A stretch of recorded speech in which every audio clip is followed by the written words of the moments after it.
லவகுமரன் என்ற சிறிய பையன் ஒரு சிப்பாயாக ஆக வேண்டும் என்ற கனவு காண்பான். அவன் ஒருநாள் விளையாட்டு ஹெல்மெட் அணிந்து மரத்தால் செய்த வாளை ஏந்தி தோட்டத்தில் தினமும் அணிவகுத்து நடந்தான். இடது வலது இடது வலது என்று உரக்கக் கூறினான். ஒரு நாள் அவரது நகரத்தில் வீரர்களுக்கான ஒரு அணிவகுப்பு நடந்தது. முன்னால் நின்று விரல்களால் உயர்ந்து பார்த்தான்.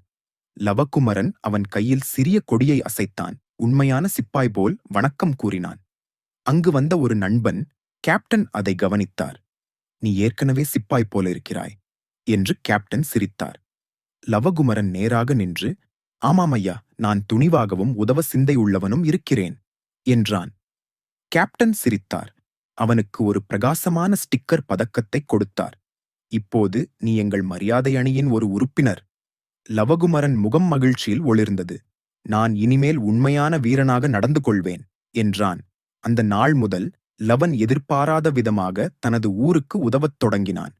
சுத்தம் செய்தான், நண்பர்களுக்கு துணையாக இருந்தான், நல்லவனாக நடந்தான். இப்போது அவன் வெறும் விளையாட்டில் சிப்பாய் அல்ல, உண்மையாகவே ஒரு வீரனாக வாழ்ந்தான். துணிச்சலும் மென்மையும் நல்ல மனமும் கொண்டவனாக. அவனை எல்லோரும் நமது ஊரின் சிறந்த சிறிய வீரன் லவன் என்று பாராட்டினார்கள்.